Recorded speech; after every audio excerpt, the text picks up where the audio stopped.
esta noche. Ahí va un avance de lo que os hemos preparado. Esta noche nos vamos a lugares inquietantes donde mora el terror. Enclaves donde se vive el miedo. Será una selección de ellos para que vayas conociéndolos. Lugares a donde es mejor no ir.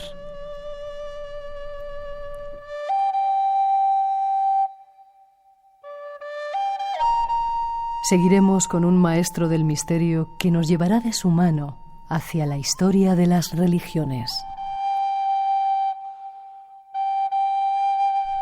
Esas son las intenciones de este programa de verano listo ya para ti.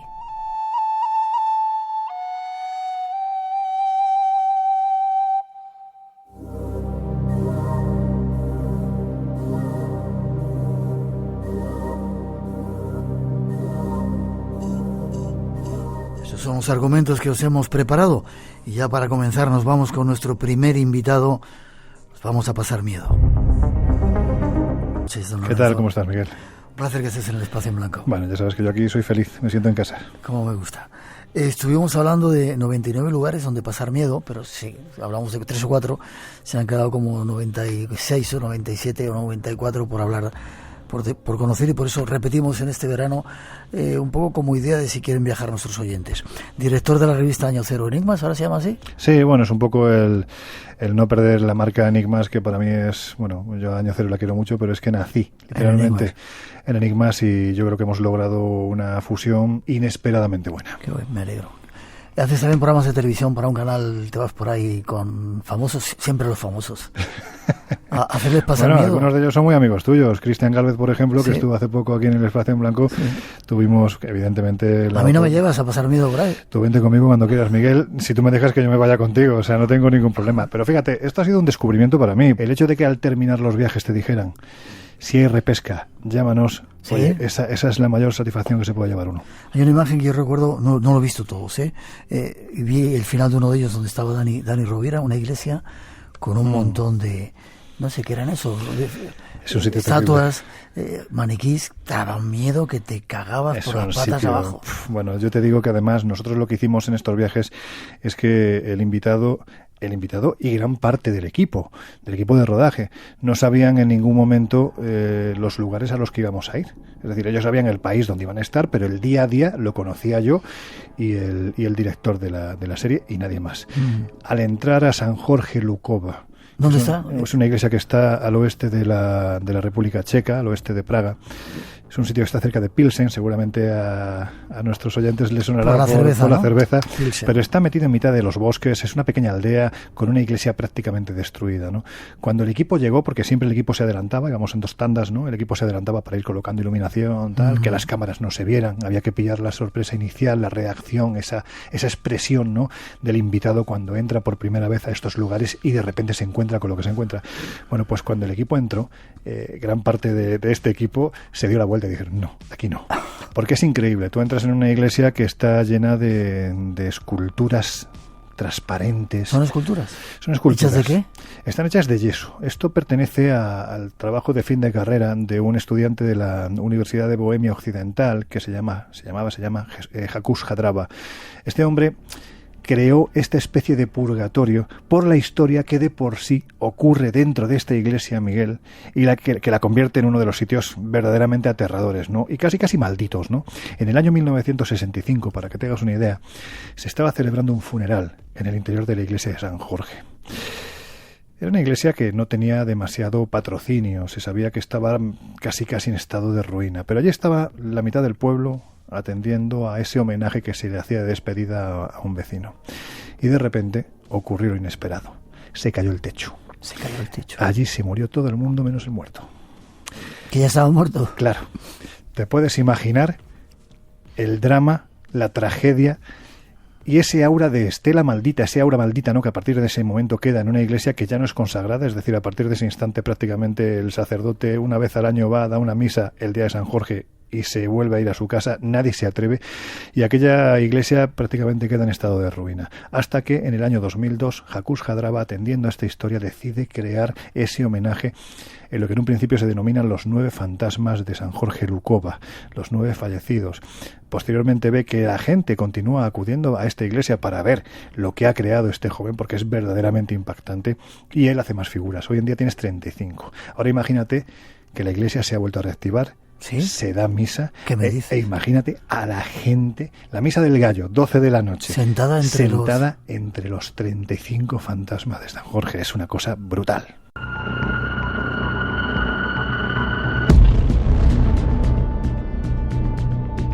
Ese es un lugar que da miedo. ¿Repite dónde está? Está en República Checa, al oeste de Praga, 1 hora y media aproximadamente. San Jorge Lukova se llama. Vale, pues con este señor, este compañero de hace muchos años de aventuras, de radio, de experiencias, nos vamos a ir de viaje a pasar miedo o a descubrir lugares. Yo no conocía, Lorenzo, este lugar. Había ido a hablar montones de veces, creo que fue el año pasado.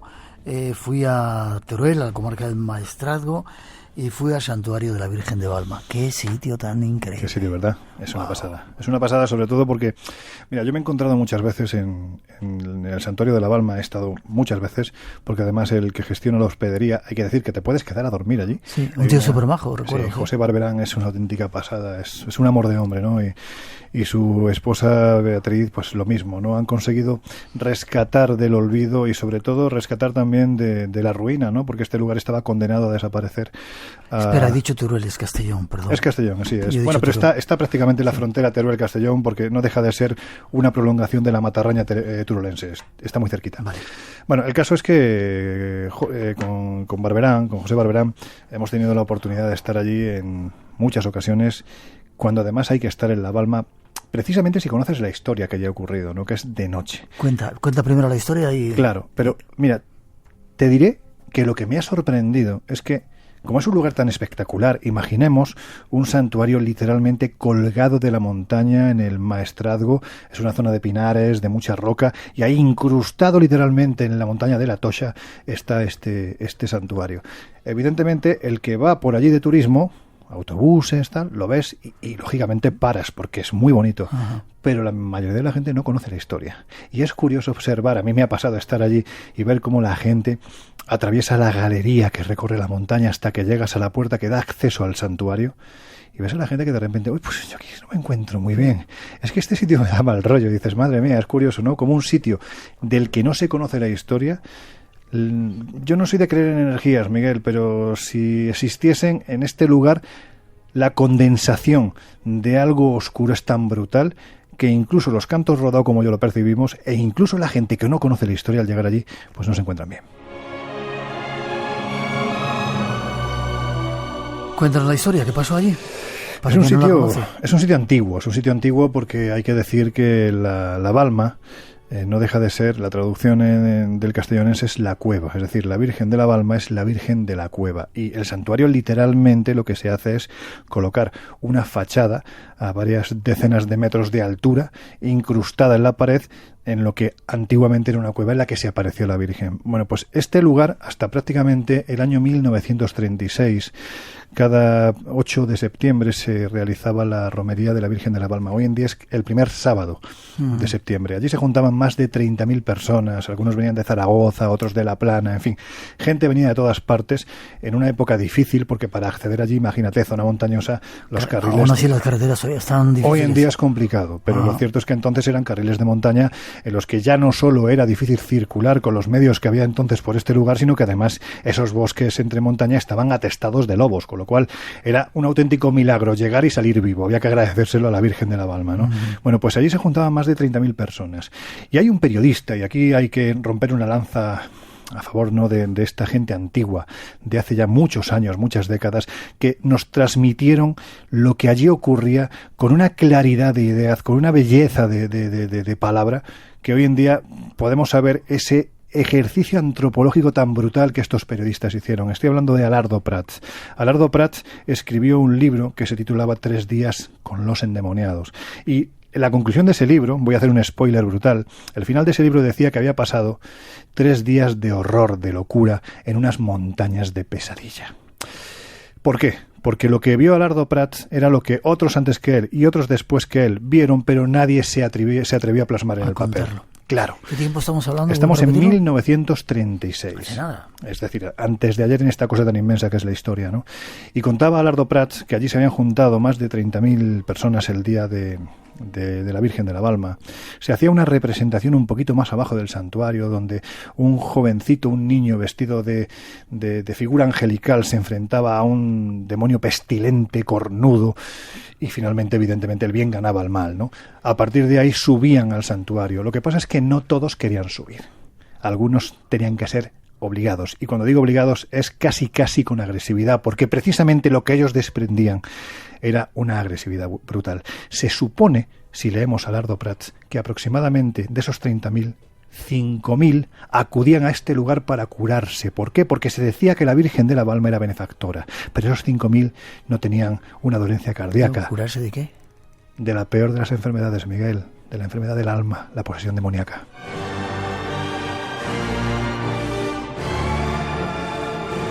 Supongo, Lorenzo, que estar allá arriba cuando llegaba esa gente debía ser tremendo. Gritos, alaridos, terror, ¿no? Imagínate, porque además quienes realizaban los exorcismos no eran miembros de la iglesia, eran unas señoras a las que llamaban caspolinas, supuestamente porque procedían de la localidad zaragozana de Caspe. Hay muchas definiciones según leas las crónicas de quien las leas, ¿no? Se hablaba de brujas, ¿no? De personas que tenían ese poder de enfrentarse al mal, ¿no? Casi desde el mismo mal, ¿no? Y había un ritual que era atar unas cintas en los dedos de las manos, también en los dedos de los pies de color azul. Imaginemos a la posesa o al poseso con una fuerza titánica, siendo prácticamente amarrado por 4 personas muy fornidas. Era tirado literalmente sobre el losado que había enfrente de la talla de la Virgen de la Balma.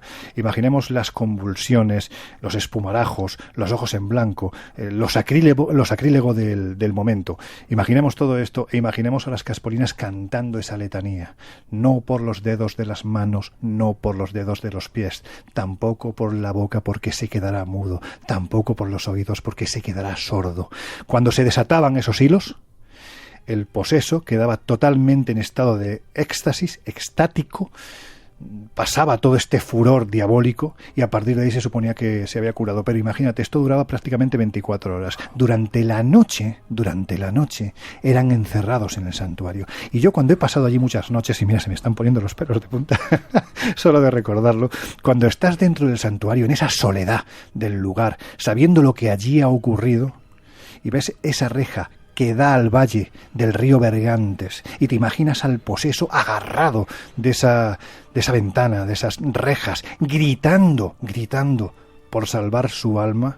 En un momento de silencio total, estar allí tenía que ser absolutamente aterrador.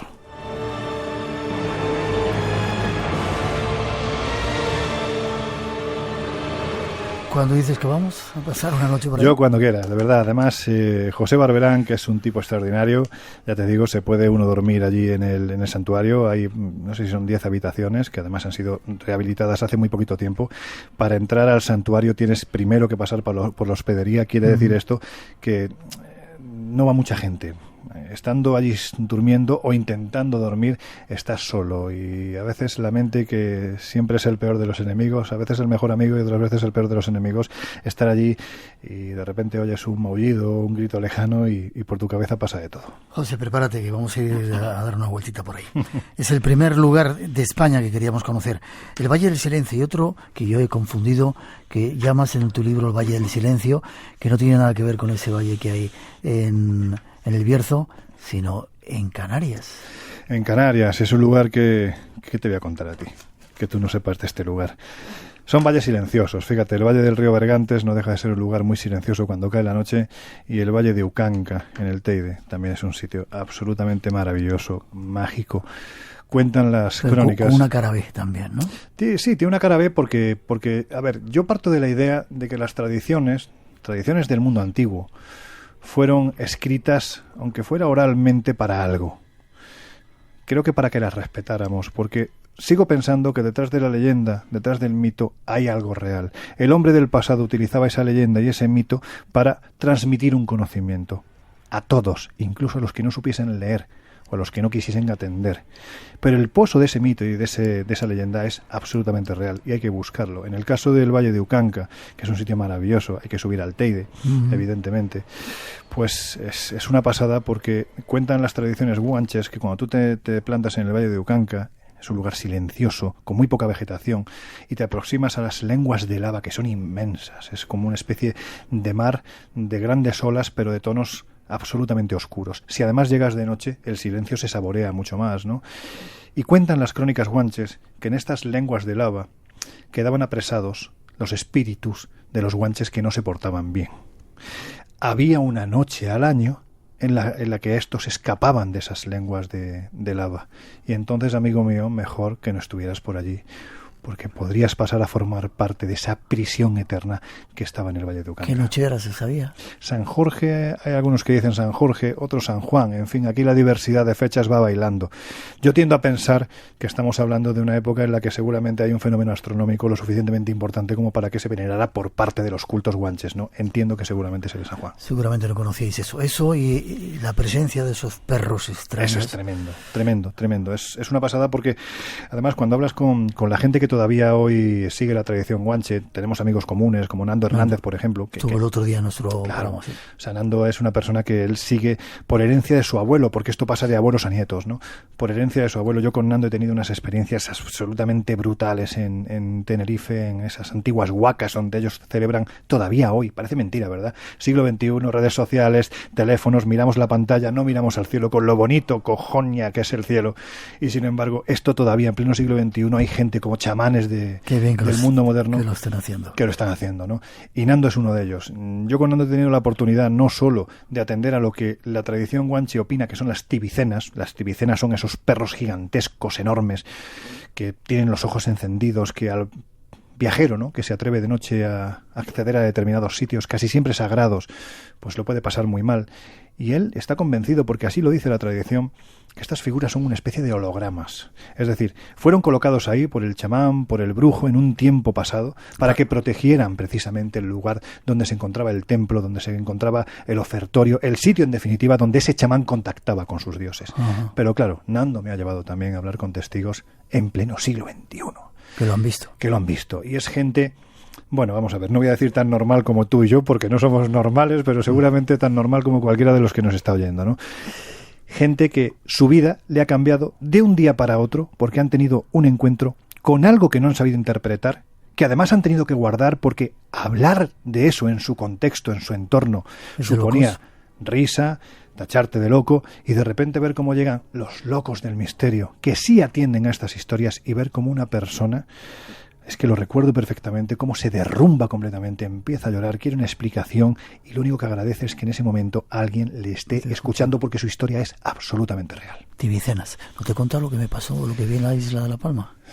Me has contado lo que te pasó, pero no me terminaste de contar. En el último programa que estuve aquí contigo, sí, es que si me dijiste, ya te contaré y ahí se ha quedado. Bueno, ya te contaré. Vale. Programa especial del Espacio en Blanco, en este tiempo también especial de Pasando Miedo con Lorenzo Fernández. Hemos estado en España, nos vamos a otra parte del mundo. Espacio en Blanco. Creamos universos sonoros para viajar y soñar hacia el más allá. Con Miguel Blanco, en Radio Nacional. Algo que puede sorprender más que las propias formaciones naturales son los monasterios que coronan algunos de los peñascos. Actualmente quedan en pie 13 de los 24 monasterios originales, 6 de los cuales se pueden visitar. El primer monasterio, Megalo Meteoro, fue fundado en 1336 por un monje llamado Atanasios. La construcción de los monasterios aún es una incógnita, aunque se barajan diversas teorías. Una de las más populares cree que pudieran subir utilizando cometas. Vayamos hasta el lugar para conocerlo más de cerca. esta noche viajando por algunos lugares del mundo, a Grecia, decía esa introducción, Meteora. Vaya sitio tan increíble, pero ahí yo no veo miedo.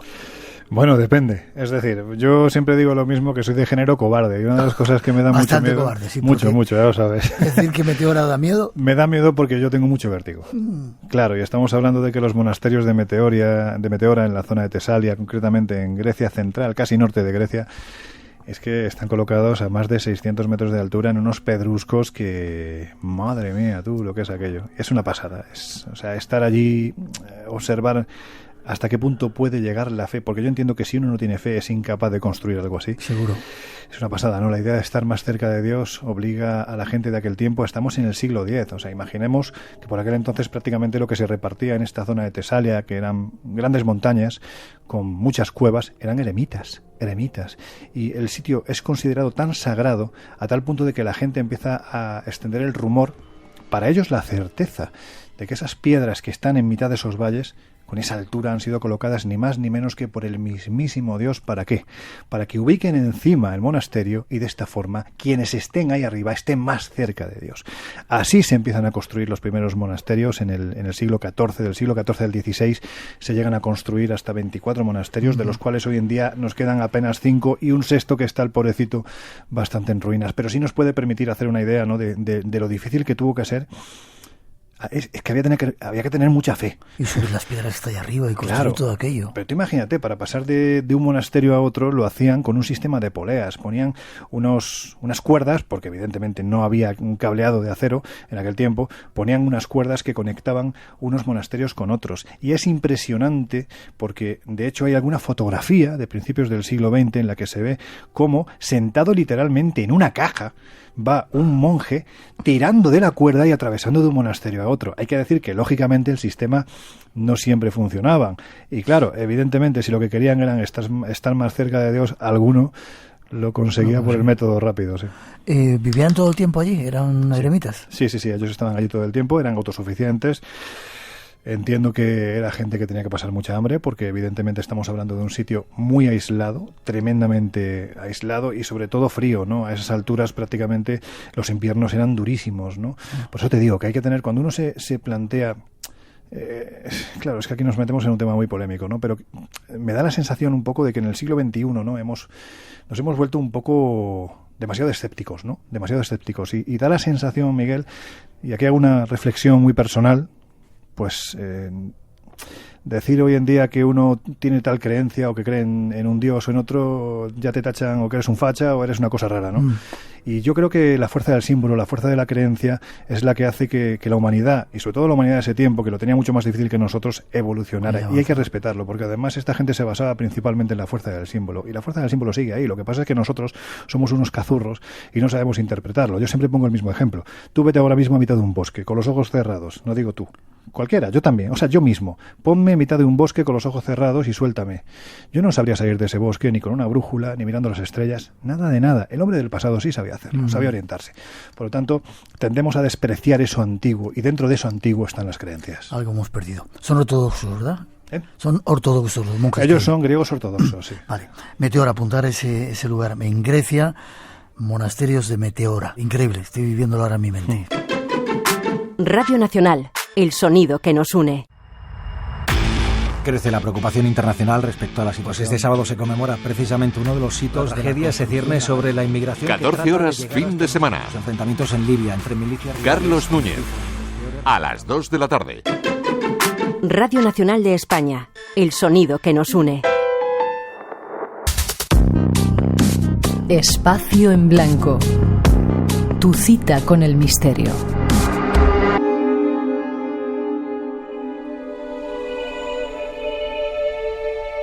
En tu libro, en esta parte del mundo, también hablas de la tumba del agua, Machecoul. ¿Dónde está esto? Esto es una cosa rara, es una cosa muy extraña. Te va a sonar enseguida cuando te diga que está situado en el Languedoc.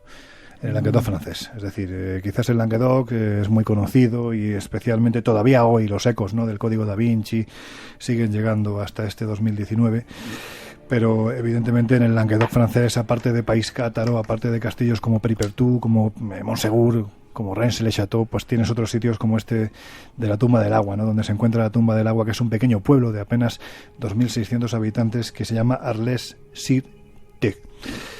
¿Y por qué es célebre este lugar? Bueno, porque... Cerca de dónde está, voy a apuntar porque quiero hacer una ruta... Perpiñán. Vale. Por ejemplo. Es decir, desde Perpiñán hasta aquí se puede tardar 1 hora, como mucho. Vale. Siempre entrando hacia el Languedoc, zona cátara. Vale. Bueno, pues es un sitio muy especial, porque en este lugar, claro, tú te imaginas que de repente el pasado te trae al presente un escrito como solo sabía hacerlo el hombre del pasado en piedra. Un escrito, dice. Un escrito en piedra, donde te habla de que en los Pirineos había hombres salvajes al más puro estilo de los yetis del Himalaya. No me digas. ¿A que parece una locura? Absoluta. Bueno, pues esos hombres salvajes están representados en la iglesia de Santa María de Arles, concretamente los canecillos, porque el hombre del pasado, cuando tenía que representar lo que veía, no solo lo que quería que aquel que viese la iglesia pues rezase o temiese, porque evidentemente cuando hablamos de, en este caso, del románico, estaba hecho para asustar. Esa imagen del Pantocrátor dentro de la mandorla mística, la almendra mística, tú entras en un sitio oscuro, no te puedes reír, como decían en El nombre de la rosa, fantástico libro, ¿no? El reírse es el primer síntoma para empezar a dejar de creer, por lo tanto, siempre hay que tener miedo a Dios, a ese Dios justiciero. Bueno, pues en este caso, al lado del Pantocrátor y al lado de esa mandorla mística, es muy observable ver a estas figuras de los hombres salvajes, los simiots. Una especie, ¿cómo te diría? Es una mezcla entre un Bigfoot, un licántropo. No olvidemos que muy cerca se produce el caso de la bestia de Yevadán. Es decir, aquella gente, en el siglo X, tenían un miedo absoluto a los hombres salvajes que venían de los bosques. Ellos les atribuían además unas características totalmente satánicas. Aquellos hombres no podían proceder de otro lugar que no fuera el infierno. ¿Y qué es lo que ocurre? Bueno, pues hay un abad, el abad de Santa María de Arles, el que decide ir a ni más ni menos que al Vaticano. Se llamaba Arnulfo, y llega allí y le dice al Papa lo que está ocurriendo. Y el Papa le da unas reliquias, las de San Senén y San Abdol. Son las dos reliquias que se lleva, son dos santos que en el siglo III después de Cristo son martirizados por los romanos, asesinados.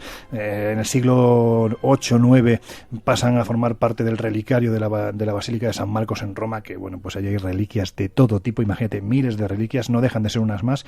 Y en ese momento el Papa dice, bueno, vamos a ver qué podemos utilizar para que estos hombres salvajes dejen de actuar. Bueno, pues les da esas reliquias a Arnulfo, se las lleva a Santa María de Arles, coloca una tumba, un mausoleo enorme fuera de la iglesia, y ahí dentro pone esas reliquias. Los hombres salvajes dejan de actuar, pero lo que resulta increíble es que a partir de ese momento del interior del sarcófago empieza a salir agua. ¿Sí? No estamos hablando de 1 litro ni de 2, estamos hablando además de gran cantidad de agua que prácticamente desde el principio, siglo XIII, siglo XIV, se empieza a ganar fama de milagrosa. Grandes caballeros franceses que llegan allí enfermos de la peste, beben ese agua, consumen ese agua y por acción del milagro se curan.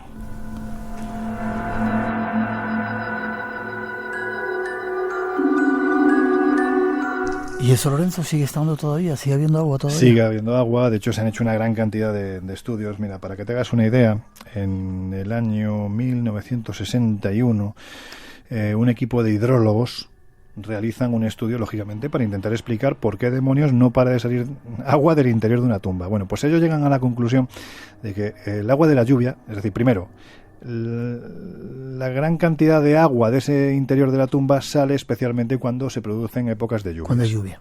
Por lo tanto, ellos establecen un nexo de unión, lógicamente. A lo mejor es la capa freática que sube. No, ellos llegan, no, porque es que además es una de las partes más curiosas que tiene este sarcófago enorme, ¿no? Es que está sostenido sobre 2 vigas de piedra, por lo tanto no está en contacto con el suelo. Es muy difícil que del suelo pueda brotar ese agua que se mete dentro del sarcófago. Lo que ellos determinan es que la tapa del sarcófago tiene unos 16 centímetros de grosor, es muy porosa. El agua de la lluvia se filtra a través de los poros, ¿no?, de esta piedra, se mete dentro, el 80% del agua procedería de la que se filtra en el interior y el 20% restante es la condensación propia de agua que se produce en el interior. Pero claro, aquí hay muchas preguntas. Esta es la conclusión a la que llega la ciencia. ¿Y cuando no llueve? Cuando no llueve se sigue produciendo, en menor medida. Pero claro, tienes momentos como 1941, y esto está escrito, es una crónica hecha por historiadores. En 1941, de repente empieza a brotar agua, y el claustro completo de Santa María de Arles se inunda. ¿Cómo se explica esto? ¿Había llovido mucho? No había llovido absolutamente nada. De hecho, está la otra versión. Hay momentos muy puntuales, Miguel, muy puntuales, concretamente 1914 y 1939, en los que de repente el agua de la tumba del agua de Santa María de Arles deja de brotar. ¿Te suenan las fechas? Sí. Comienzo de la Primera Guerra Mundial y comienzo de la Segunda Guerra Mundial. Qué curioso. Dicen siempre que mejor que no deje de brotar. ¿Se puede visitar? Se puede visitar sin ningún tipo de problema, y además no solo se puede, sino que es muy recomendable visitar, porque ya no solo la tumba del agua, que es un misterio inmenso del que los que están allí, los propios monjes que están todavía en este lugar, te hablan abiertamente, sino porque es que la propia iglesia es un libro esotérico, es un libro de misterios de otro tiempo que merece la pena contemplar. Apuntar el sitio, la tumba del agua, Machecoul. Lo apunto. Seguimos viaje. Además que quizá nos vayamos a América. Sí, nos vamos a América a conocer algunos misterios. Espacio en Blanco. La madrugada del sábado al domingo a las 2 con Miguel Blanco en Radio Nacional.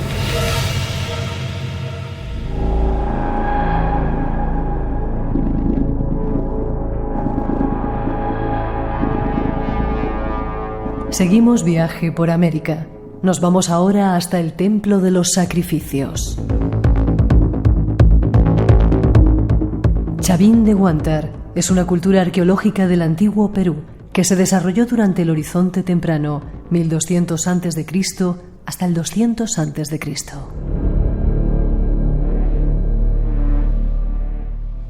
Tuvo su centro de desarrollo en la ciudad de Chavín de Huántar, que está ubicada en la cuenca alta del río Marañón.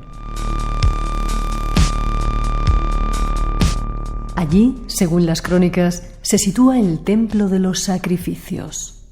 El Huascarán, el pico más alto de los Andes peruanos. Estos nevados son venerados desde el principio de los tiempos.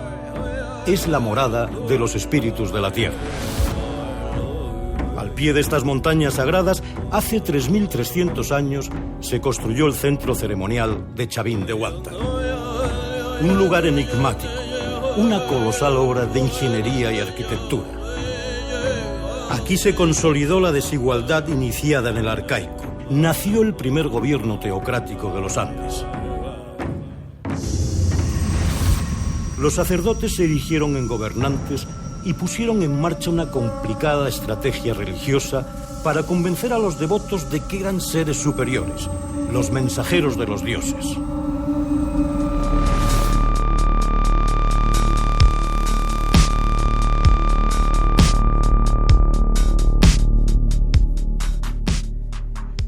Chavín de Huántar. Conozcamos algo más de este misterioso lugar.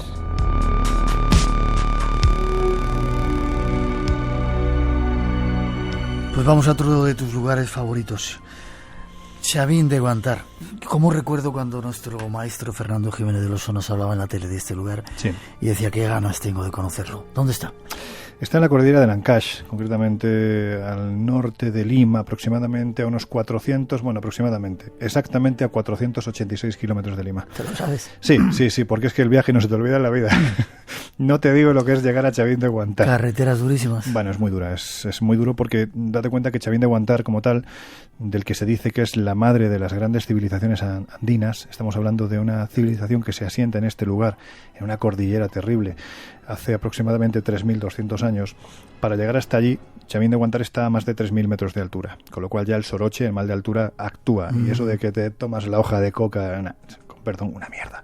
No vale absolutamente para nada, salvo que la mezcles con un alcaloide y entonces ya sabes el efecto que se produce. Es mejor el mal de altura que estar vomitando durante 24 horas seguidas. Bueno, pues el caso es que para llegar a Chavín de Huántar tienes que atravesar puertos de 4.536 metros. Subirlos para arriba, bajar, claro, curvas. Tú imagínate, yo siempre pongo el mismo ejemplo cuando digo esto y parece que la gente no asume la altura de la que estamos hablando. El campo base del Everest está a 4.500. Nosotros para llegar allí tenemos que superar 36 metros más. Es decir, allí no pueden subir los gasolina. Allí suben, como ellos dicen, los petroleros, porque la gasolina no genera combustión, por lo tanto el motor no funciona. Si alguien es fumador y decide ir allí, que se olvide de llevar mechero. No funcionan, cerillas. Es que no funcionan, es decir, estamos con una falta de oxígeno de aproximadamente el 35%. Dar un paso, no te cuento lo que supone, especialmente si has comido, ¿no? Y cuando empiezas a descender este puerto y ya atisbas al fondo del valle la población de Chavín de Guantar, te das cuenta de lo terrible que es llegar hasta allí, porque prácticamente a cada curva tienes 20 cruces de gente que literalmente se ha despeñado en camión, en autobús. Es una auténtica barbaridad. Pero merece la pena llegar. ¿Por qué? Porque allí hay se encuentra uno de los templos más, para mí por lo menos, más alucinantes, casi al mismo nivel que desconocidos de cuantos tenemos no solo en Perú, prácticamente en toda América Latina, que es el Templo del Castillo de Chavín.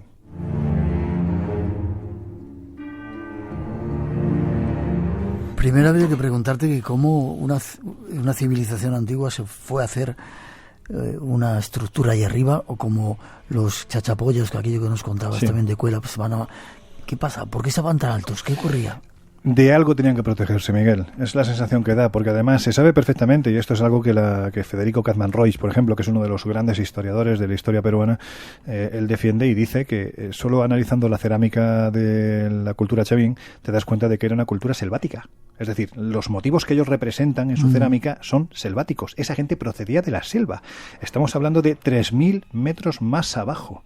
Entonces, ¿por qué demonios se fueron a un sitio tan sumamente inhóspito, difícil para la vida, hostil, con tanta falta de oxígeno? Pensemos lo que era no solo llegar hasta allí, sino a todos los efectos, desde plantar, cultivar, a construir. Levantar una piedra a esas alturas era dificilísimo, ¿no?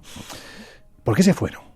Pues yo creo que aquí tenemos que analizar que hay un periodo de tiempo determinado de esa historia que tan poco conocemos, pero que vamos vislumbrando, ¿no? Especialmente los que tenemos la mente más abierta, que algo ocurre. Algo ocurre. A lo mejor no estamos hablando de una sola humanidad, sino de diferentes humanidades. El arte rupestre está ahí para mostrarte a las claras, en zonas también de montaña de Perú, donde aparecen representados unos personajes muy altos, como dicen los arqueólogos de allí, con cabeza tipo comba, porque la cabeza está ovalada, y alrededor de ellos hay sometidos lo que seguramente eran las poblaciones nativas del lugar, mucho más bajitos. Yo no sé si estamos hablando de gigantes o no. Entonces seguramente medir 2 metros ya era suficiente para que te consideraran un gigante y casi un dios. Pero esta gente da la sensación de que se van para arriba. Hay quien dice, para estar más cerca de sus dioses. Bueno, da la sensación de que se van para arriba para protegerse, porque además, independientemente de que se van para arriba y de que construyen templos, lo que te realizan a más de 3.000 metros son fortalezas. ¿Quién subía a esa altura? Ya. Hablabas del Templo del Castillo. ¿Qué pasa? ¿Qué pasaba ahí en el castillo? El Templo del Castillo es un templo, es una pirámide truncada que se llama, muy parecida, para que los oyentes hagan una idea, estamos hablando de una pirámide por la estructura parecida a Saqqara, es decir, sería una especie de pirámide escalonada. Pero lo interesante de Chavín y de la pirámide del Castillo no es lo que ves arriba, sino lo que hay debajo, porque justo debajo de la pirámide tienes una red de galerías totalmente laberíntica. ¿Se puede entrar y se puede visitar? Se puede entrar. Nosotros entramos, cuando digo nosotros, estuve con un queridísimo amigo que ha estado por aquí muchas veces, con Juanjo Revenga, y nos recorrimos esas galerías porque era fundamental llegar al punto neurálgico, al punto terrible, al que solo llegaban los chamanes, nadie más. El que no era chamán llegaba una vez y ya no volvía. Es que era así, lo vas a entender enseguida. Atraviesas esa red de galerías, ¿no? Y además tuvimos la inmensa fortuna de ir con un chamán que nos hizo un ritual de San Pedro, que fue alucinante. El hombre, según iba consumiendo, el San Pedro es una planta es una planta sagrada, una planta de poder, es un cactus que se destila, vamos a decir que es parecido al peyote, más suave, genera otro tipo de sensaciones, ¿no? Este chamán nos hizo un ritual de noche en su lugar, en su huanca que llaman ellos, ¿no? La zona mágica, se iba transformando en los animales de poder, de repente se transformaba en el cóndor y aparecía con un tocado de plumas que era una cosa alucinante, se convertía de repente en el jaguar y aparecía con una piel que era para flipar, porque él mismo se creía en ese instante, a raíz del consumo de este brebaje, que también consumimos nosotros, por supuesto, pues iba entrando en ese estado alterado de conciencia. ¿Por qué? Porque para visitar el templo primero tenías que hacer esto, lo ibas a contemplar de otra forma, y efectivamente, amigo mío, jolines, que si lo contemplamos de otra forma, llegamos y lo primero que te encuentras antes de meterte por esta galería subterránea es una especie de plaza, como si fuera una especie de plaza de toros, de piedra, los paredones, el círculo es de piedra, y están representados los chamanes, y ves los chamanes que además en sus manos tienen el cactus sagrado. Ahí es donde los chamanes realizaban sus ritos antes de entrar al templo, y en ese instante llevados por el consumo del San Pedro, nosotros lo que veíamos no eran dragones voladores, sino que estábamos viendo literalmente la tridimensionalidad de la piedra. Era como si las figuras cobraran vida, como si salieran de la piedra. Bueno, pues era placentero, no daba miedo. Entramos dentro de la red de galerías y llegamos al corazón de la pirámide.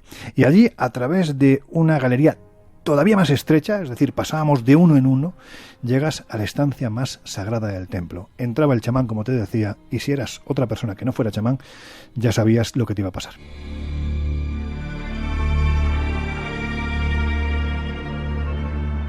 ¿Era el templo de los sacrificios ese lugar? El templo de los sacrificios, efectivamente.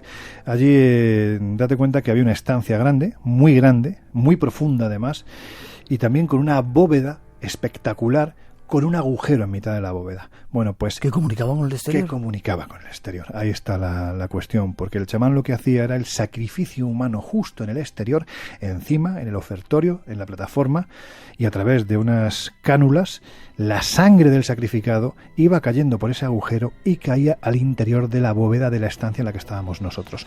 La sangre caía exactamente encima de la cabeza del que es conocido como el gran dios Lanzón. Estamos hablando de un monolito que está allí, de más de 5 metros. Es como una especie de diente enorme. Las cejas son serpientes. Tiene unos colmillos enormes. Se está representando literalmente al jaguar. Y decían que cuando la sangre caía sobre su cabeza, el Lanzón cobraba vida. Fíjate si esa piedra es porosa. O me imagino, fíjate si se sacrificó gente en ese lugar. ¿Te imaginas de qué color es la cabeza del Lanzón? Roja. Efectivamente.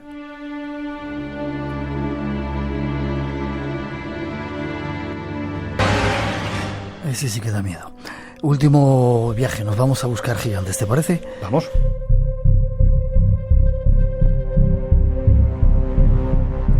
Asia es nuestro próximo destino y en esta ocasión buscamos gigantes.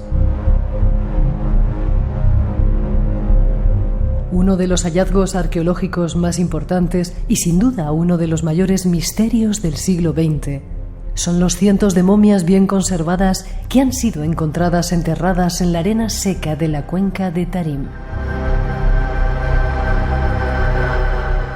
Además, los restos, aunque se encuentren en uno de los desiertos más grandes del mundo, están enterrados en barcos del revés. Estas momias no son en su mayor parte de procedencia asiática, sino más bien de piel clara, ojos redondos, con narices largas, hombres, mujeres y niños de pelo rojo o rubio. ¿A quién pertenecen estas momias? ¿Son gigantes? ¿Existen en más lugares? Nuestro invitado nos da respuestas. Espacio en Blanco. Tu cita con lo desconocido. En Radio Nacional. Con Miguel Blanco. De América nos hemos venido a Asia a buscar gigantes. Había una noticia de que se había encontrado en China un montón de momias en la cuenca del Tarim. Piel clara, ojos redondos, narices largas, hombres, mujeres y niños de pelo rojo o rubio. ¿Hay gigantes? ¿Ha habido gigantes en esos lugares por ahí? Claro, es que aquí yo creo que lo que tenemos que primero que acotar es lo que significa la palabra gigante. Estamos hablando de, efectivamente se encontraron momias, rasgos caucásicos, por lo tanto no pertenecían a las diferentes etnias que poblaban entonces la China de hace ni más ni menos que 4.000 años, porque estas momias son de ese tiempo. Uh-huh. Están en mitad del desierto de Taklamakan, es decir, para que te hagas una idea, el desierto de Taklamakan, donde están ubicadas estas momias, por aquel entonces... prácticamente hasta el siglo XIX, ni tan siquiera las caravanas de mercaderes de la ruta de la seda pasaban por allí, lo bordeaban porque las condiciones de vida eran horribles, era un calor espantoso, no había comida, no había bebida. Bueno, pues allí, en mitad de ese desierto, en 1985, se encuentran una serie de momias con unas características rarísimas, porque estamos hablando de indoeuropeos enterrados en el corazón de China. Pero lo que más sorprende a los arqueólogos es el hecho de que gran parte de ellos son gente que supera del 1,90 m a los 2,20 m. Evidentemente, en un tiempo en el que la estatura media era 1,40 m, esta gente eran gigantes. Ahora, lo que todavía la arqueología no ha sido capaz de explicar es cómo demonios llega esta gente hasta este lugar Y son enterrados de esta forma... Como en barcos, ¿no? Decían. Sí, efectivamente, pero sobre todo ritualística, porque cuando tú momificas un cuerpo, evidentemente estás llevando a cabo un proceso de creencia, un proceso de sacralización. Por lo tanto, quien fuera hasta ahí es porque estaba siguiendo unos protocolos. Seguramente estamos hablando de una civilización lo suficientemente estructurada, pero ¿de quién se trata? Pues sinceramente todavía no lo sabemos, aunque podríamos elucubrar un montón.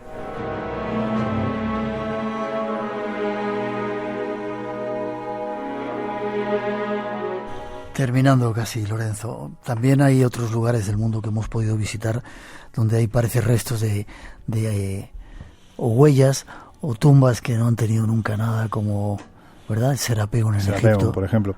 A ver, es que yo parto de la idea de que el tiempo pasado, cuando te remontas a un tiempo muy determinado, de 5.000, 6.000 años hacia atrás, la sensación que te da por las construcciones que hay es que aquello está hecho a escala de dioses o, quién sabe, si de gigantes, ¿no? El Serapeum, por ejemplo, sería un muy buen ejemplo de ello, las tumbas gigantes que hay al lado de Saqqara. Pero no solo eso, es decir, es que tenemos más sitios. Es que 7.000 años atrás, es decir, antes de que la cultura egipcia ni tan siquiera sea un sueño, el Varna, la cultura Varna, se asienta en el Mar Negro. Esta cultura, al igual que ocurre con lo que define Platón, ¿no? La Atlántida se va en un día y en una noche a través de una catástrofe marítima, tal. Bueno, pues con la cultura Varna pasa exactamente lo mismo. Es decir, el Cuerno de Oro, Estambul, aquello ocurre algo, hay un maremoto y toda la cultura Varna que está asentada en el lugar, que es una cultura costera, desaparece en un día, en una noche. Hace muy poquito tiempo, te hablo del año 2010, se empiezan a hacer excavaciones en esta zona del Mar Negro y se empiezan a sacar cadáveres. Gente de 1,90 m, 2 ¿Sí? metros, 2,20 m. ¿De quién demonios estamos hablando, Miguel? Es que da la sensación, y vuelvo a repetir porque parece una locura, pero da la sensación de que en un tiempo pasado convivieron con gigantes. Humanidades diferentes, por lo menos. Tendremos que hacer otro programa hablando de ello. Es que se pueden visitar. Un libro precioso lleno de fotografías de lugares que dan miedo y que hemos visitado esta noche, en parte algunos de ellos, con Lorenzo Fernández. Bueno, ¿forma de contacto contigo, Lorenzo? Pues ahí estamos, en redes sociales, nos pueden encontrar en Facebook a través de, bueno, pues por ejemplo, ahora mismo hemos abierto una nueva web, Espacio Misterio, que es la web de la revista Enigmas, Año Cero Enigmas en este caso, espaciomisterio.com. Nos pueden encontrar también, por supuesto, en iVoox, con el podcast este raro que estamos haciendo, El Colegio Invisible, y por supuesto nos pueden encontrar todos los meses en el kiosco, en la revista Año Cero Enigmas. Me alegro, muchos éxitos, que sigas adelante y que sigamos compartiendo historias de miedo, aventuras y programas de radio. Que así sea, Miguel, que así sea. Gracias. Un abrazo. Todo lo mejor. Termina la primera parte de nuestro viaje. Enseguida regresamos. Después de las noticias, de la información de las 3, las 12 en Canarias, hay mucho más misterio esperando aquí en este espacio en blanco.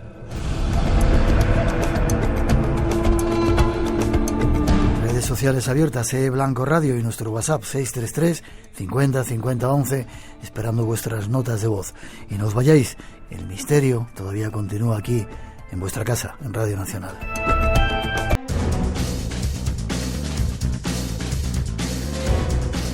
Pasan algunos minutos de las 3, las 2 en las Islas Canarias. Regresa al mundo del misterio. Saludos a todos los que seguís ahí unidos con nuestra gratitud en cualquier parte del mundo, llenando este espacio en blanco especial de verano. Tenemos aún más temas esperando esta noche. Llegan los maestros del misterio para hablarnos de religiones, pero hay mucho más preparado para este verano. Ahí va un avance de lo que queremos ofreceros. Tenemos algo para ti. Cuando yo escribí la primera versión de La Dama Azul, no conocía a los espías psíquicos. Pero justo cuando estaba reescribiendo la nueva versión de La Dama Azul, pude conocer a algunos de los oficiales de inteligencia que entrenaron espías psíquicos para el Departamento de Defensa de los Estados Unidos en Norteamérica. Gente que había leído La Cena Secreta. Gente que estaba fascinada ya con el tipo de cosas que a mí me interesaban y que se pusieron algunos en contacto conmigo de motu propio para contarme sus historias. Este verano, Espacio en Blanco te trae a los grandes maestros del misterio. El miedo que tiene cualquier practicante de la religión vudú es que le lleguen a zombificar. Es quitarle el alma a la voluntad.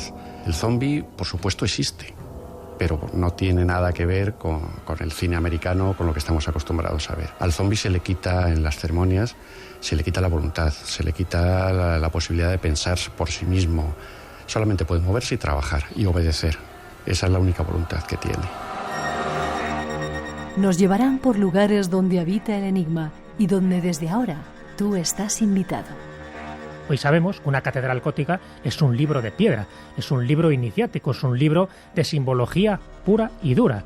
Es un lugar no solo sagrado, sino también mágico, es decir, un lugar donde se aunan muchísimos rituales cuando se saben aunar, es decir, cuando el oficiante, cuando el sacerdote tiene que celebrar la misa en el momento adecuado, cuando tiene que colocarse debajo de la cúpula y cuando tiene que estar encima de la cripta y donde tiene que recoger las energías cósmicas, las energías telúricas y las energías de los que están allí congregados. Bueno, pues todo ese tipo de cosas en las catedrales estaba perfectamente marcado en sus capiteles, en sus columnas, en sus canecillos, en algunos casos, por ejemplo, en las iglesias románicas, donde también se utilizaba este tipo de información velada. Es decir, estamos hablando de una información prodigiosa y de una arquitectura, el mero hecho de que estuvieran construidas de esa manera, utilizando, por ejemplo, el número áureo, ese número dorado, ese número que luego se sabe que está en toda la naturaleza, pero que también sirvió para hacer obras arquitectónicas, obras de arte, todo eso lo que te evidenciaba un saber tan primoroso que surgieron sociedades secretas.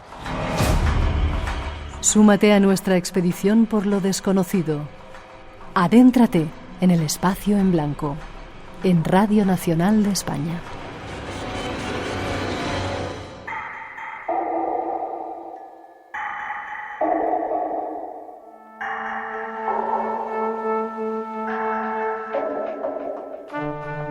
Eso nos espera en estas emisiones especiales de verano. Y ahora llega el tiempo para un maestro del misterio. Tras esa introducción, vamos con él. A un experto estudioso de estos temas, y junto a él queremos ahondar en este fascinante asunto.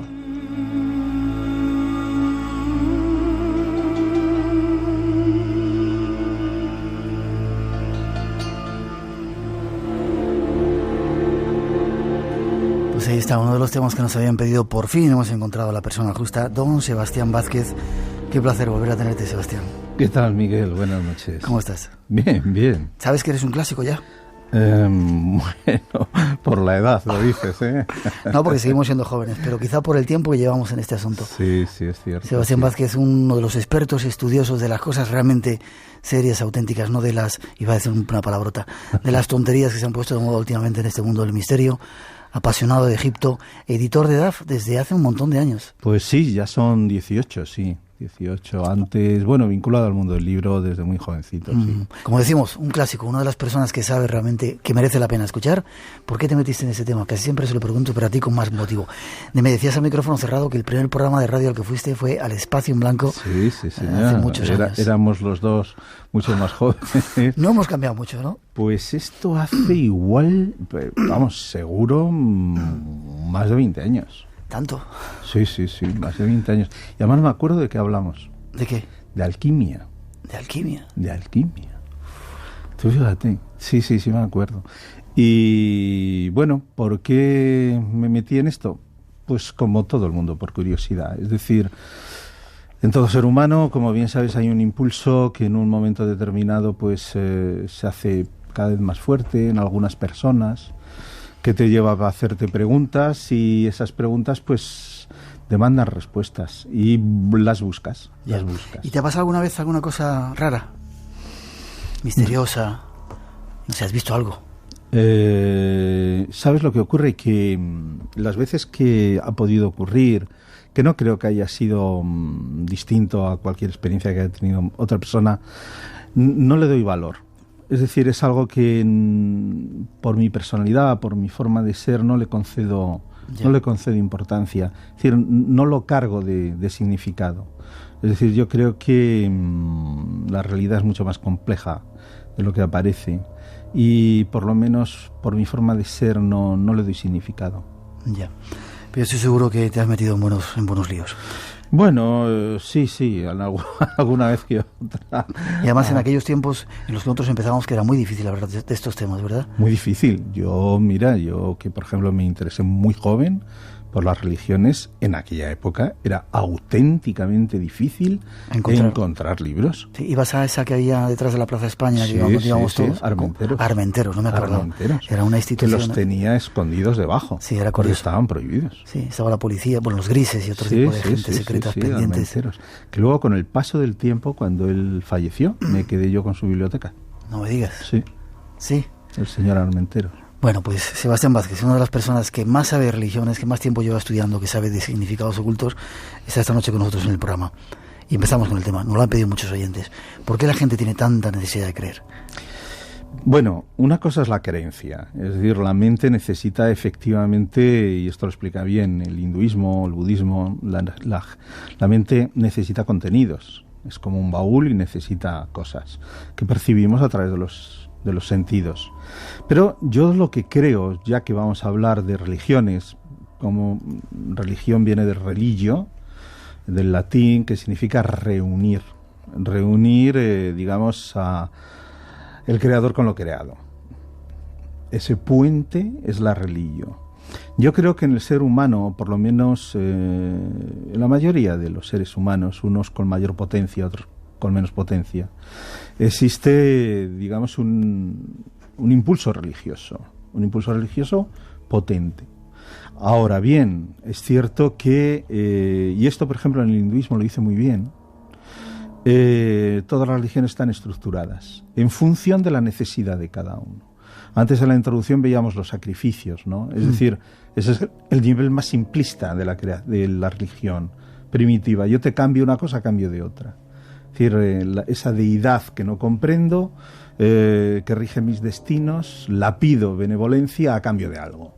Entonces yo te doy, hoy todavía esto se hace, ¿no? Si me curas a mi hijo, a un santo, a quien sea, yo te doy a cambio una promesa, etcétera, etcétera. Ese es el aspecto más primitivo de las religiones, el aspecto pues sacrificial, ese aspecto votivo, ¿no? De ahí llegamos a, porque las religiones, ojo, hay mucha distancia entre esa concepción meramente casi mercantil, hasta conceptos de profundo significado filosófico, podemos poner la Advaita Vedanta, o de una potencia espiritual gigantesca. Es decir, el trecho es enorme, desde una simplicidad enorme, pero esto es ya el propio sujeto. Esto lo hacían muy bien, si me permite, pues esto lo podemos ver en la religión griega. Sí. Había un punto de la religión griega que era para todo el mundo, pero luego estaban los misterios. Claro, esos solo unos pocos. Pero voluntariamente había gente que decía, bueno, yo quiero más, quiero profundizar más en mi conocimiento religioso. Y me apunto a esta parte que son los misterios. Se llaman así porque requería secreto. Pero todas las religiones tienen ese amplio marco, desde lo más sencillo, es decir, el intercambio sacrificial. Yo cumplo unos códigos éticos, unos principios, etcétera, etcétera. Me promete salvación, hago una serie de cosas. Es decir, un protocolo muy sencillo hasta lo más sofisticado. Ya. Sin embargo, si nos vamos un poco a la antigüedad, ahora hablaremos un poco de la historia de las religiones y de algunas religiones. Los dioses eran un poco tremendos, crueles, vengativos.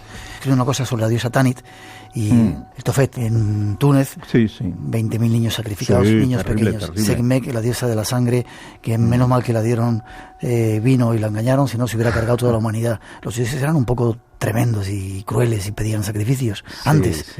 Incluso algunos ahora en algunas religiones afrocaribeñas, vudú, siguen pidiendo sangre. ¿Por qué? Quizá porque es el nivel más, como dices, más bajito de la religión. Sí.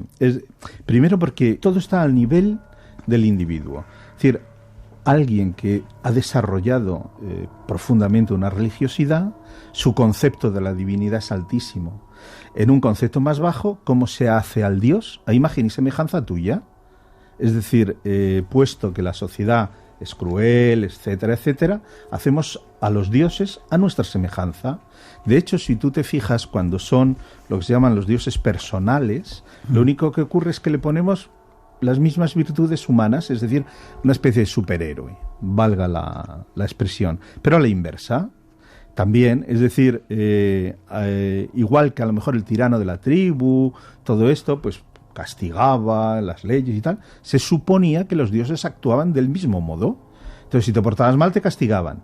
Pero no se comprendía la falta sino a través del castigo. Si venía una hambruna, por ponerte un ejemplo, una hambruna, pues en esa hambruna era porque las divinidades habías cometido algo malo, entonces se producía pues la satisfacción. ¿Cuál es la satisfacción? El sacrificio. Se buscaba cuál es el sacrificio, bueno, pues lo más. Y aparte de que en la sangre, el derramamiento de sangre. Hay también un componente, digamos, metafísico, ¿no? Que eso tiene que ver precisamente con concepciones, ¿cómo te diría yo? También salvíficas, ¿no? Porque a la sangre se le daba un contenido especial, etcétera, etcétera. ¿Dios existe? Te respondo con una frase clásica, ¿no? Dios no existe, es. Es decir, Dios no pertenece al ámbito de la existencia, sino que pertenece al ámbito de la esencia. ¿Cómo se nota la sabiduría donde está, eh? ¿Y el pecado existe? Depende a qué religión le preguntes. El pecado, es decir, sobre todo el pecado original. Esto es una cosa absolutamente propia de la religión judeocristiana. Es decir, como sabes, el cristianismo incorpora muchísimas cosas del judaísmo, y entre ellos el pecado original. Si tú le cuentas esto a un budista, se queda espantado. O sea, un taoísta, es decir, e incluso el Islam. Sabes que el Islam, el desarrollo de todo el desarrollo profético de las religiones del libro, el Islam no concibe tampoco el pecado original. Esto es una cosa muy propia. Y en Oriente, más que el concepto de pecado, en este sentido, porque el pecado lleva implícito culpa y expiación. En Oriente, por hacerlo sencillo, existe más el error y la corrección del error, que es muy diferente. El concepto de culpa es sobre todo el concepto de culpa, que es muy primitivo, es esa relación con el Dios severísimo. Es decir, en la Biblia, quien lee la Biblia ya ve, menuda divinidad, ¿no? Es decir, es una especie de padre muy castrativo, y la relación con sus criaturas es terrible, ¿no? Entonces ahí sí queda muy fuerte el concepto de culpa, y que es un peso, es un gigantesco peso que hay que espiar constantemente. Por eso el judaísmo tiene tantísimas preceptos, ¿no? Porque hay que estar espiando todo el rato. En Oriente esto no se concibe así. Está más el concepto de error. Tú has cometido un error, básicamente por los tres grandes errores, ¿no?, de la mente, por así decir: la ignorancia, el apego y la aversión. Es decir, la mente no realizada, no iluminada, entonces comete errores. Entonces lo que se produce es la rectificación del error. Pero no está tan profundamente arraigado ese concepto de culpa, que es más judeocristiano. Vamos a ir avanzando poco a poco en esta historia de las religiones que esta noche queremos tocar en este espacio en blanco de hoy.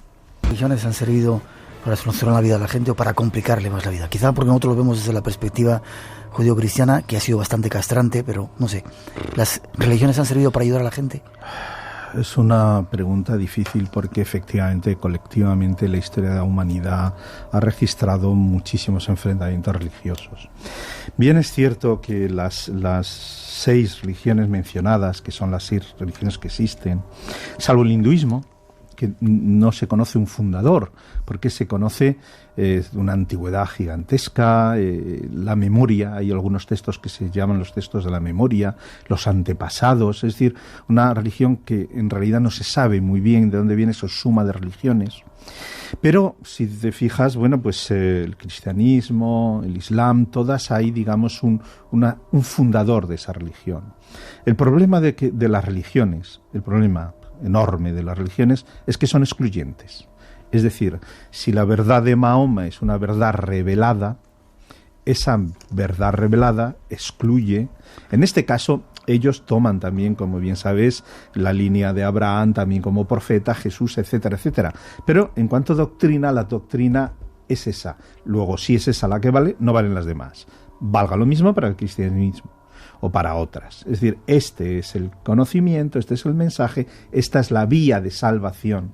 Ahora bien, siempre hay una pregunta que yo, siempre que tengo oportunidad, se la pregunto a miembros de religiones, ¿no? Se supone que la religión tiene la función de religio, es decir, de reunir a Dios con la criatura. En todas las religiones tenemos testimonio de personas que, valga la expresión, han llegado a la meta. En el Islam uno lee a Ibn el-Arabi, por ejemplo, cristianismo San Juan de la Cruz, es decir, muchísimos, ¿no?, en todas las religiones, y dices, estos han llegado a algún sitio. Aquí hay gente iluminada, aquí hay gente que ha trascendido un montón de cosas, que ha iluminado su mente, que ha llegado a una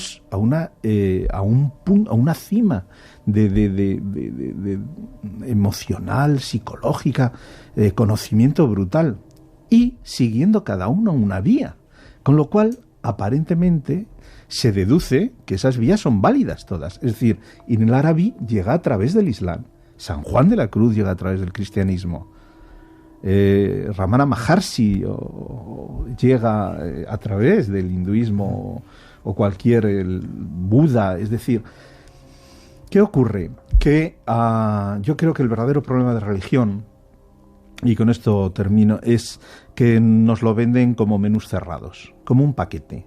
Es decir, la gigantesca espiritualidad de San Juan de la Cruz nos la ponen en el mismo paquete de ese Yahvé absolutamente sediento de sangre, o pues que Jesús nace de una virgen. Claro, todo te entra en el mismo paquete. La religión, lo que ocurre es que dan menús cerrados, y además menús cerrados elaborados durante muchísimo tiempo. Donde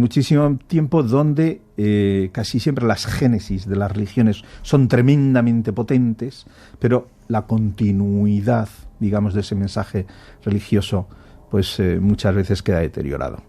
Una ventana abierta hacia otros universos. Espacio en Blanco, en Radio Nacional de España, con Miguel Blanco. Es muy curioso lo del Génesis que acabas de decir. El origen de las religiones, por ejemplo el cristianismo, estaba basado en una serie de textos que en la mayoría de las ocasiones no sabes si son reales. Se escribieron mucho tiempo después de que murió su fundador. Ha habido 14 diferentes traducciones. En diferentes concilios cada papa decía, bueno, pues ahora hacemos esto, ahora cambiamos, ahora la Virgen es virgen o deja de serlo, la Santísima Trinidad. ¿Nos están tomando el pelo o hacen religiones al interés de unos cuantos, de unos pocos? Se van incorporando conceptos. Mira, en el caso del cristianismo... Y además en el cristianismo casi todas las cosas son copias de otras religiones anteriores. En el cristianismo hay dos cosas. Una, la figura gigantesca de Jesús de Nazaret, pero que en realidad no deja escrito absolutamente nada. Su vida pública es brevísima, muy breve, no es como por ejemplo la del profeta, la de Mahoma, que es muy larga, o la de Buda. La vida pública de Jesús es muy breve, y en realidad su mensaje es también muy breve. Es decir, que digamos que con lo que pasa con Jesús, hacer una religión es costoso, hacer solo con eso. ¿Qué ocurre? Que naturalmente hay que incorporar muchas cosas. Claro, todos estos textos, en griego, hay alguno incluso en árabe, siriaco, claro, son muy posteriores. O la famosa debate, ¿no? El cristianismo, ¿qué pasa con el judaísmo? Si te fijas, en realidad, a un cristiano le dan una Biblia, pero de esa Biblia, la parte de Jesús es así de corta. Todo lo demás es judía. Es la Torá. Y luego los textos de los textos hebreos, ¿no? ¿Sí? Porque en aquel momento tienen que tomar decisiones, muchas de ellas que tienen que ver un poco con la realidad social del momento. Entonces, bueno, pues todos los que están alrededor de Jesús son judíos. Son judíos. Entonces, ¿qué toman como referente? Aquellos textos.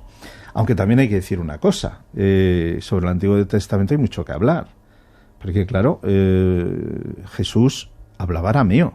¿Por qué? Porque el hebreo se había perdido.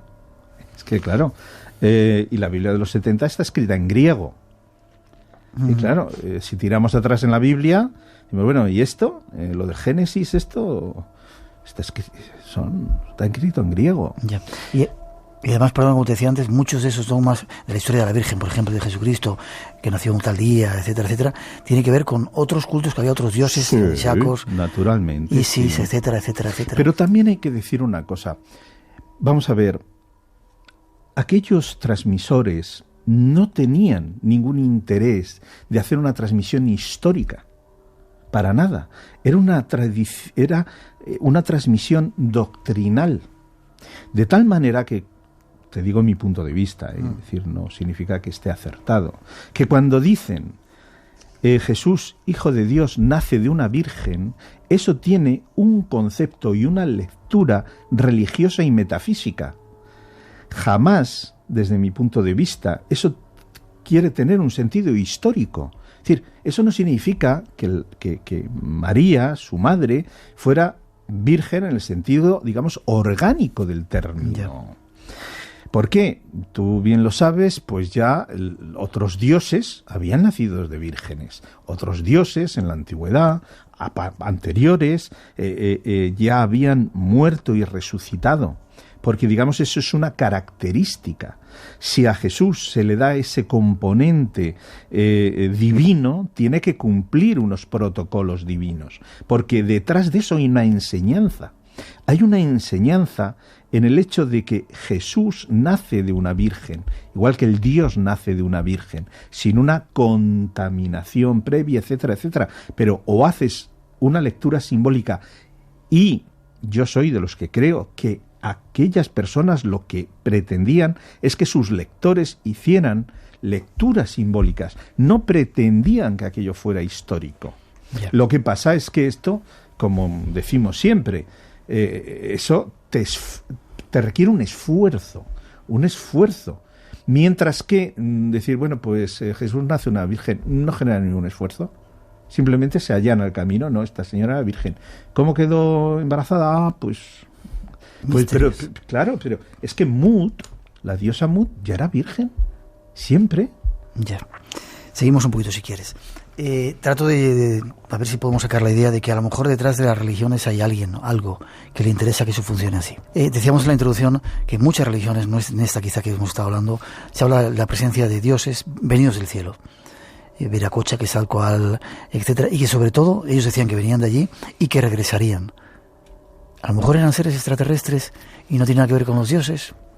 Bueno, según qué cultura. Es decir, según qué cultura... Yahvé, por ejemplo, lo vimanas en los carros alados también de por ahí. Es decir, hay muchas similitudes con cosas que vienen de ahí arriba y no tanto de sitios angélicos o de cielos. Llevas razón. Es decir, hay muchos credos religiosos que se basan en eso, en unas presencias, pero que tienen que ver más con una especie de llegada cultural de algo nuevo, distinto, que sacralizan, y otras no. Por ejemplo, en el budismo claramente no, en el cristianismo claramente no, en el islam claramente no, en el taoísmo no. Pero en cambio en las religiones más antiguas, más primitivas, está clara muchas veces efectivamente la presencia de alguna especie de divinidad o divinidades que de algún modo conviven con los seres humanos en un plano más o menos cercano, naturalmente respetando una jerarquía, es decir, aquellos dioses son los dioses y vosotros no, por decirlo. Eso se ve muy claro en la primitiva religión babilónica. Es quizá donde más se ve, y además, por ejemplo, la vieja religión babilónica en ese sentido es muy triste. Es una de las religiones del pesimismo, porque ahí sí que las divinidades forman una especie de élite en la cual los demás vienen a ser una especie de esclavos, poco más. Ahí sí se ve muy claramente eso, ¿no? Una especie de entidades que vienen de fuera y no se sabe de dónde. Tratar de reinterpretar eso, sobre todo en las religiones, en este sentido, mucho más antiguas, es difícil. Ciertamente en otras religiones no pasa. Yeah. En otras religiones no pasa. En esas otras religiones que no pasa, a veces se da la idea de que alguien tiene una idea, tiene una inspiración, el más listo de la tribu, y de repente monta una historia, y es una religión, y al final los que viven bien son los sacerdotes y los demás están como siempre mal, sacrificados y en servicio de ese Dios y de esa historia. Muchas veces, no sé si hay que diferenciar entre religión e iglesia, pero parece que las iglesias han aprovechado mucho de los seres humanos, y los que han vivido bien siempre han sido los sacerdotes, curas, monjes, etcétera. También dependen de religión, es decir, lo vemos todo siempre desde una perspectiva, lógicamente, de nuestra cultura, ¿no?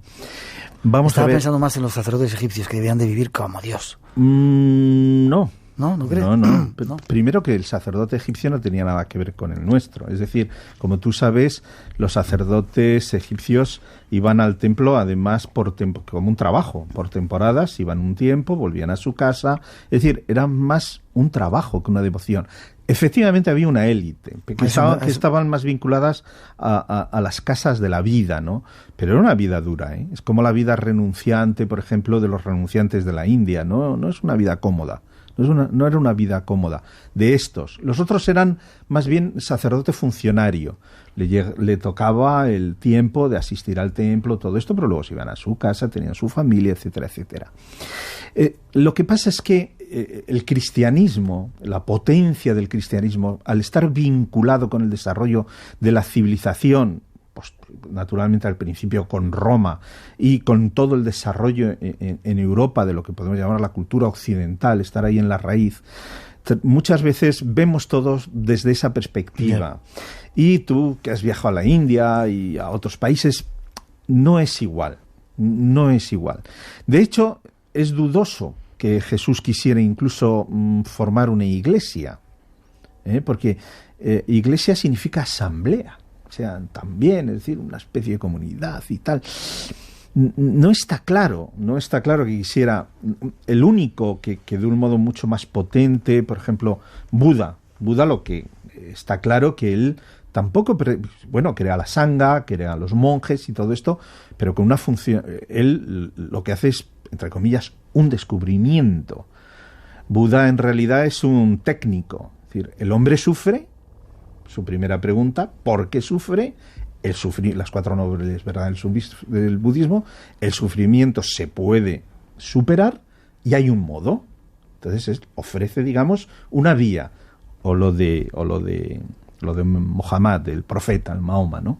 Es decir, es diferente. Ahora es cierto que naturalmente todas las religiones vinculadas al Estado y a lo social, es decir, cuando la religión se permeabiliza en la sociedad, ahí es donde sí aparecen los gigantescos privilegios. Porque aquí decimos, bueno, no, yo no soy cristiano, pero oiga, todos descansamos los domingos. Fíjate, eso es un hecho religioso. El hecho de que el domingo no vayamos a trabajar es un hecho religioso. O celebrar las Navidades.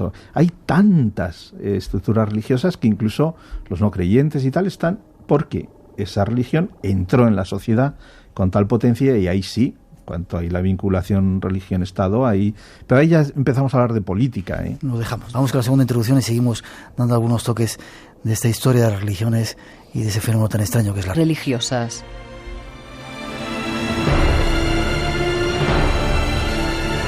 Los habitantes de la India conocen un ritual diferente para cada acto.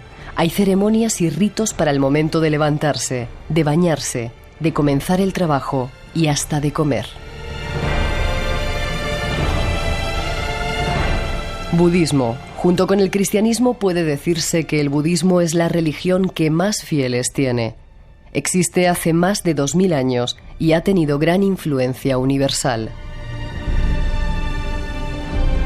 Fue fundada por Buda, nacido en el año 560 a.C., muy cerca de Nepal, hijo de un príncipe guerrero. Islamismo. Fundada en el año 622 después de Cristo por Mahoma, a quien sus seguidores, los musulmanes, consideran el último de los profetas.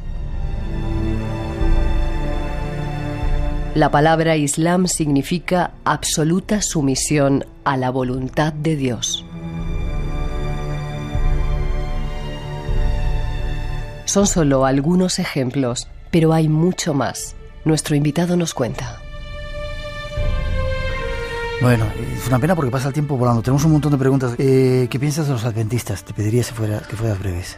Si puedes. Bueno, es un movimiento de los muchos que nacen modernos a raíz de derivaciones del protestantismo, etcétera, etcétera, que tienen componentes apocalípticos. Es que hay tantísimos de estos. Bueno, mi opinión es no son religiones elaboradas ni potentes, sino que son ramas de sus ramas de ramas. Yeah. Es decir, de estas tú bien sabes que en Estados Unidos hay bastantes. Y una pregunta también que me parece muy interesante. El miedo a la muerte dice que si los humanos no tuviéramos miedo a la muerte, a lo mejor no habría necesidad de haber montado las religiones o de creer en religiones. Bueno, es que esto parte de la gran pregunta, que es decir, si uno cree que la muerte es un punto seguido o es un punto final. Es decir, eso es todo, ¿no? Naturalmente todas las religiones coinciden en un punto. O sea, la muerte es un punto seguido, concepto de trascendencia. Es decir, ahora eso ya es una decisión personal de cada individuo, considerar que hay muchas personas que, como bien sabes, pues creen que la muerte acaba todo. Es decir, venimos del orgánico, llegamos al orgánico y se acabó historia. Naturalmente, desde esa perspectiva, toda religión sobra, lógicamente. Ahora bien, hay muchísimas personas que interiormente consideran que no, que la muerte no es más que un punto seguido, no acaba todo. A partir de ahí es donde las religiones dan su aportación, lógicamente. ¿Y se han copiado unas a otras? Sí, hay mucho intercambio, es decir, entre budismo e hinduismo, entre, pues yo qué sé, cuando el budismo llega a Tíbet, que se junta con la religión de los Bonpo tibetana, cuando llega a China, el budismo Chan, del cual luego viene el budismo Zen. Zen es el vocablo japonés para decir Chan, ¿no? Y ese budismo Chan pues se funde con el taoísmo, ni qué decir tiene la incorporación, la mistura que coge el cristianismo de los judíos. Ahí hay un intercambio brutal. Y antes has mencionado la religión egipcia. La religión egipcia, que la influencia de la religión egipcia es gigantesca, tanto en el judaísmo como en el cristianismo. Es muy, muy grande. Las viejas religiones tienen una fuerza enorme. Y otra, en el cristianismo, si me permites un momento, sí, hay una presencia fortísima de lo que pasa de unas religiones que se han perdido, que son las religiones grecorromanas, sobre todo lo que son las religiones mistéricas, o la parte mistérica de las religiones. Esa incorporación al cristianismo es muy potente. Ahora mismo se ve poco porque esas religiones ya no existen, pero sí están, sí. Radio Nacional, el sonido que nos une. Es el palacio que mandó construir el Marqués de Cerralbo. Entra en los museos con Radio Nacional. Fahrenheit 451. Lee libros en Radio Nacional. Radio Nacional de España. Escucha música en Radio Nacional. Posibles. Gana un premio en Radio Nacional. No os pido que permanezcáis entre cuatro paredes. Súbete a las tablas en Radio Nacional. ¿Y el equipaje? En el hotel. Disfruta del cine con Radio Nacional. ¿Pero por qué no te quedas aquí? Un mundo de cultura. Radio Nacional de España, el sonido que nos une. Espacio en blanco. La madrugada del sábado al domingo a las 2 con Miguel Blanco en Radio Nacional. Para ti, un estudioso de religiones, una persona profunda, ¿cuál sería la religión, si se me permite decir, más perfecta, más potente, más profunda? Es muy difícil, porque todas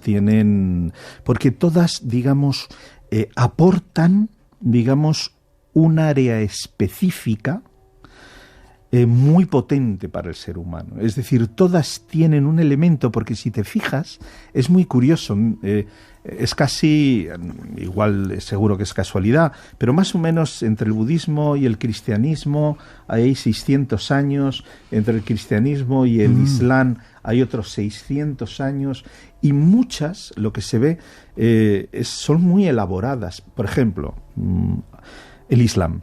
Claro, ahora mismo nosotros tenemos una perspectiva del Islam de los wahabís, pero hay que decir que los wahabís tienen históricamente 15 días, por así decirlo, ¿no? Pero fuera, si uno le quita al Islam toda la estructura social que nace, naturalmente, de una sociedad del desierto de ese siglo, el Islam es una religión muy moderna, tremendamente moderna. Por ejemplo, solo 3 ejemplos. Deja la libertad al ser humano con respecto al pecado original. No hay pecado original. Nadie tiene ese peso. Es decir, si yo me libero, si yo llego a Dios es a través de mí mismo. Elimina, por ejemplo, el concepto sacerdocio. Es decir, hay muchísimas cosas. En realidad el templo prácticamente no hace falta. La mezquita es un lugar de encuentro, donde nos juntamos a orar, pero en realidad Dios, Alá, está en cualquier lado. Tiene muchísimas cosas tremendamente modernas. Naturalmente, ¿qué ocurre? Lo que decíamos antes, hay mucha gente que lo que le da más importancia a, por ejemplo, pues que a una mujer lleve un burka, algo tan absolutamente espantoso, que a toda la belleza que hay, por ejemplo, en cuanto a moral y ética. Pero esto ha sido siempre así. Y en las religiones pasa como en cualquier otro lado, ¿eh? Los más tontos y los más malos son los que muchas veces tienen más peso que la gente sensata. Esto es terrible. Desgraciadamente, como decíamos casi al principio, las religiones han sido el motivo por el que más gente ha muerto en este planeta. Tenemos ejemplos, no sé, dices que sí. Bueno, la política no ha estado tampoco mal, ¿eh? La cosa de la frontera por aquí, la frontera por allí. También es verdad, pero incluso ahora mismo estamos viviendo conflictos políticos y religiosos en los que la religión está detrás. Mezclados. Qué vergüenza, ¿no? Qué pena que eso que serviría para religarse con Dios, para, según los mensajes, amaros los unos a los otros, sirva para decir, machácate. Nada, no. Es que ese es el gran problema, problema. No matarás. Oiga, está claro, es decir, no hay letra pequeña. Hablo de los no matarás. ¿Y dónde está la letra pequeña? No hay, por lo menos en sus textos no hay. No matarás. Venga, tirar bombas y tal. Tú preguntas, no es que, pero la letra pequeña se la inventan después. Es decir, además las religiones como son tan grandes, uno puede hacer con ellas lo que le da la gana. Porque en realidad es que es esto mismo del Islam. Es que si uno compara el Islam del siglo 15, por poner un ejemplo, con esto de ahora de los wahabis, y claro... Aclara un poquito, me preguntan que aclares quiénes son los wahabis. Los wahabis son una rama del Islam, es decir, que nace en Arabia Saudí, fundamentalistas, salafitas, que eso significa tradicionalistas, que para ellos solo existe el Corán, el texto, y la Sunna, la tradición de los hadith del profeta. Fuera, no hay más. Es decir, una visión absolutamente fundamentalista que nace paralelamente al nacimiento de Arabia Saudí como nación. Este Wahhab era, digamos, amigo, colega o lo que sea del fundador de la familia Saud, de donde toma el nombre el país. Entonces, ese concepto religioso de un fundamentalismo tremendo, al igual que se expansiona Arabia Saudí a través luego del petróleo como nación y con el dinero, ese wahabismo, esa visión fundamentalista del Islam empieza a extenderse. Pero esto estamos... Lawrence de Arabia, ¿no? La película de Lawrence de Arabia nos sitúa bien en ese momento. ¿Crees que se siguen necesitando o cómo ves el futuro? ¿Necesitamos religiones para el futuro o hay que crear una nueva religión? Necesitamos, como siempre, la religiosidad. Es decir, es que tenemos que diferenciar religiosidad y religión. La religión es una estructura que en un momento determinado sirve para vehicular la religiosidad. Yo creo, desde mi punto de vista, que la religiosidad es consustancial al ser humano. Consustancial. Forma parte de su naturaleza. Y las religiones son expresiones temporales y culturales de esa religiosidad. Son hijas de su cultura. Uno no puede concebir el Islam si no se sitúa psicológicamente y de todo, pues en esa época, en esos camelleros, pastores de aquella época, o los judíos. Los judíos, pues claro, es que Abraham y luego Moisés tenía que pastorear a unos salvajes. Aquella gente era muy bruta y tenía que darle órdenes muy precisas, y es decir, ponerle unos códigos muy severos. Porque las religiones son hijas de su cultura. Ya. Y en este tiempo quizás necesitemos una religión nueva. En este tiempo de futuro crítico que están viviendo, que se aproximan catástrofes. Repito que creo que lo que necesitamos es una religiosidad, volver a la religiosidad. En realidad yo creo que los grandes fundadores de religiones lo que pretendían era eso, pero mueren. Y los demás, algunos que los compañeros del profeta mueren. Los apóstoles mueren. Esa concepción, ¿y qué quedan? Individuos posiblemente ignorantes, posiblemente bien intencionados y sobre todo que buscan un asentamiento, lo que es en la sociedad, el poder, como siempre. Y ahí ya la religión queda pues anquilosada. Ya. ¿Tú tienes alguna religión preferida? Pues te diría que no. Bueno, yo estoy fascinado. A mí la que me fascina es la religión egipcia. Hoy ya no existe, como bien sabes, pero la potencia de la religión egipcia es algo tremendo. Y yo lo que sí me quedaría es que con fragmentos de todas las religiones, porque hay en todas una gigantesca belleza.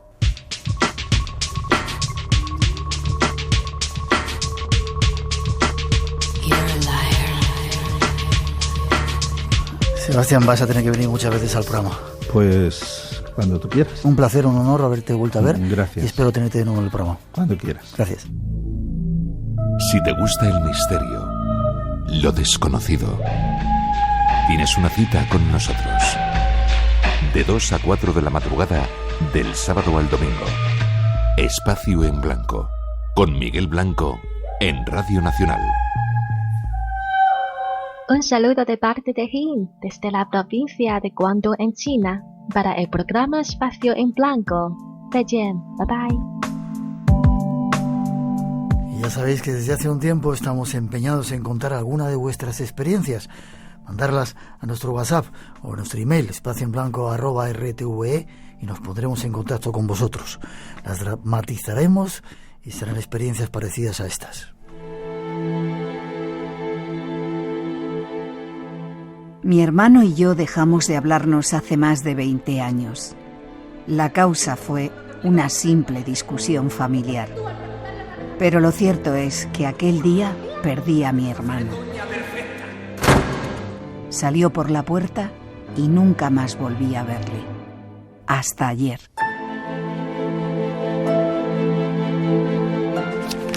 Yo estaba sola en casa. Leía una revista en el sofá cuando de pronto entró en el salón y se quedó de pie frente a mí, mirándome fijamente. Vino a pedirme perdón, a decirme que se marchaba, pero no habló. Porque los cuerpos astrales no hablan. Pero yo le escuché. Él se limitó a acariciarme con sus ojos y muy despacio, igual que entró, abandonó la estancia dejándome sola y temblando con lágrimas en los ojos.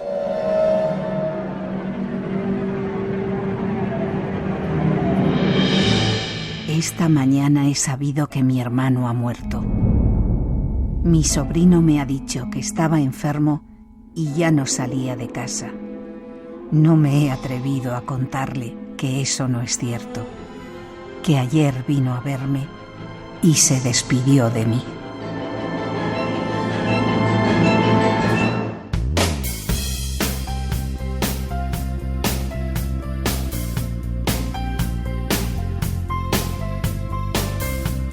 Y terminamos por hoy, a punto de cerrar este espacio en blanco que controló nuestro compañero Jesús Carreras. Gracias a todos por la compañía. En una semana más misterios,